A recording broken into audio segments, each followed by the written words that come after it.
Picture this: two titans of action cinema standing face to face in a dimly lit backstage area. One flexing his biceps and sneering with the arrogance of Hollywood royalty. The other quietly tying his martial arts belt, saying nothing, the air thick with tension. What happens when ego meets humility? When loud boasting crashes into silent strength? This is the story of how Sylvester Stallone learned the hardest lesson of his career.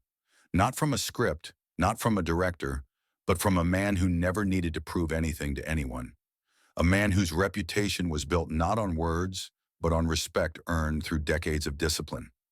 This is about the night when Hollywood's loudest voice was silenced by its most humble warrior. And trust me, what happened next will leave you speechless. The year was 1987. The action movie industry was exploding, and two names dominated every conversation: Sylvester Stallone and Chuck Norris. But while their careers ran parallel, their personalities couldn't have been more different. Stallone had just finished his Rocky IV victory lap, basking in the glow of box office dominance. The Italian stallion was at his peak, bulked up, confident, and admittedly a little too comfortable with his own legend. He'd transformed from a struggling actor sleeping in bus stations to Hollywood royalty, and somewhere along the way, humility had gotten lost in the shuffle. Chuck Norris, meanwhile, was the quiet storm, a six-time world karate champion who transitioned into films like Missing in Action and The Delta Force. But unlike many of his contemporaries, Chuck carried himself with the calm dignity of a true martial artist.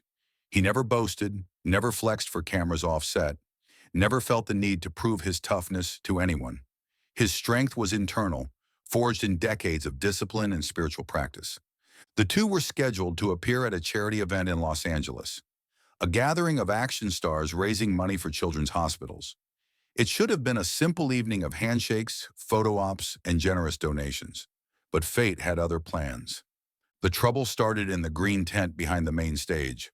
Stallone strutted in, fresh from a workout, his muscles still pumped from the gym. He was holding court with a group of younger actors, regaling them with stories of his training regimen, his fight choreography, his dedication to authenticity. Chuck entered quietly, as was his way.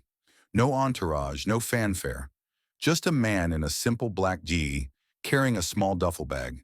He nodded respectfully to everyone in the tent and found a corner to begin his pre-event meditation routine.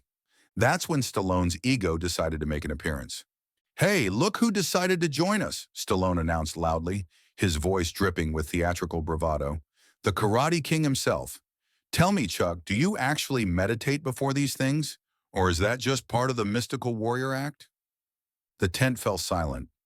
Everyone knew Chuck's reputation, not just as a fighter, but as a genuinely kind, spiritual man who treated everyone with respect. The younger actors shifted uncomfortably, sensing the tension building like storm clouds. Chuck looked up calmly, his eyes meeting Stallone's without a trace of anger. "Just centering myself, Sly. It helps me stay focused on what's important, helping these kids."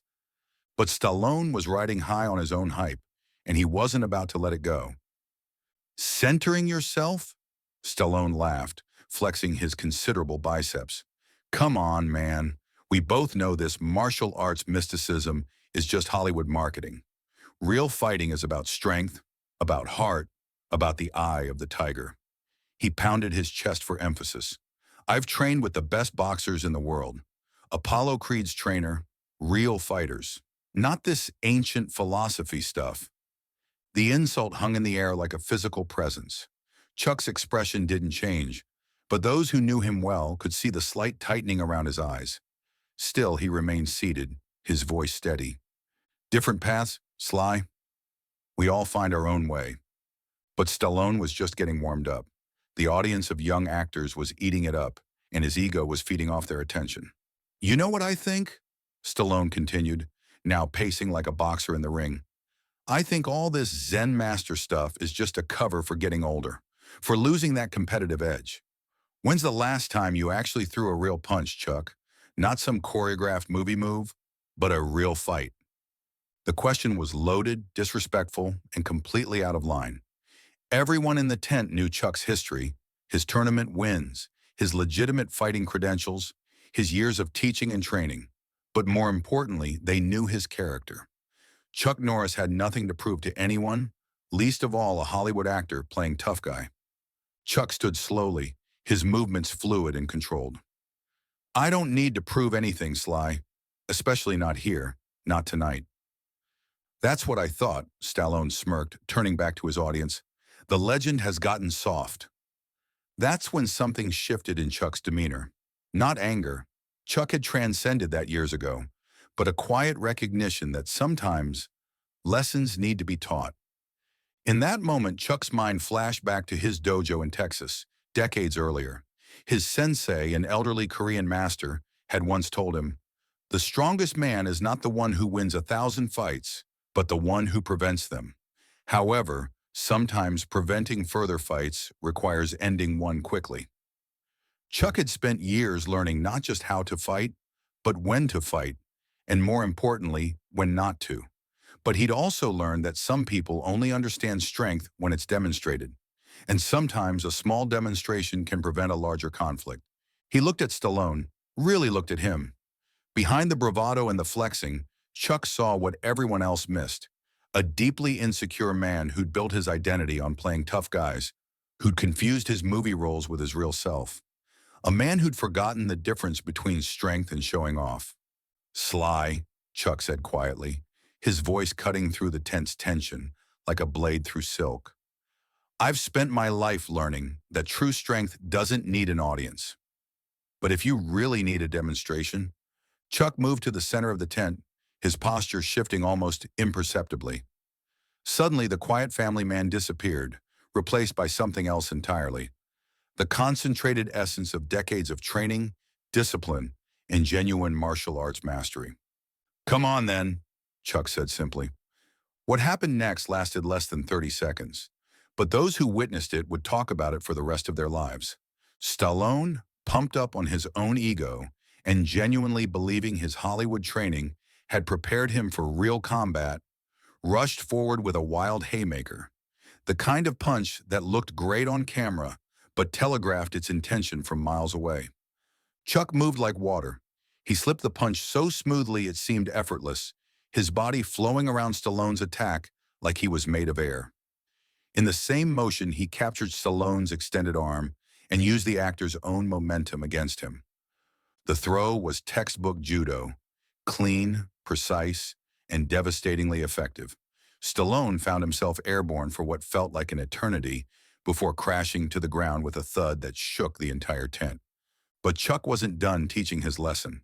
As Stallone tried to get up, Chuck demonstrated a gentle but firm restraint technique, keeping the actor grounded without causing injury. It was masterful control, enough to prove the point without causing lasting harm. "The difference between us, Sly," Chuck said softly, not even breathing hard, "is that I learned to fight from masters who could actually fight. You learned from actors who were pretending to." The tent was dead silent, except for Stallone's heavy breathing as he stared up at the ceiling, his ego deflating like a punctured balloon. Chuck released his hold and stepped back, immediately transforming back into the gentle, humble man everyone knew. He extended his hand to help Stallone up, not as a victor gloating over a defeated opponent, but as one human being helping another. Stallone took the hand, his face flushed with embarrassment and something else: recognition. As he stood up, dusting off his expensive suit, something fundamental had shifted in his expression.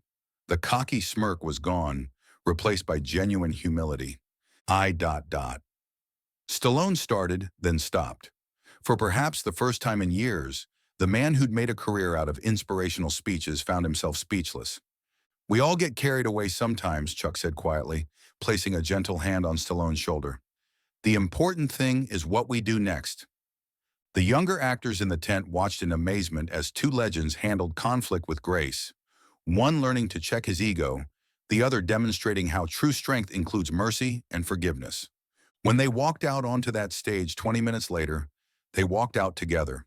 No grudges, no lingering resentment. Just two professionals who'd reminded each other what really mattered. The charity event raised over $2 million that night.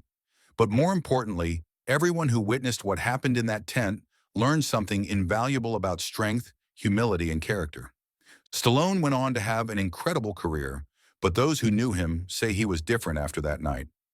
More thoughtful, less prone to the kind of ego-driven outbursts that had gotten him in trouble.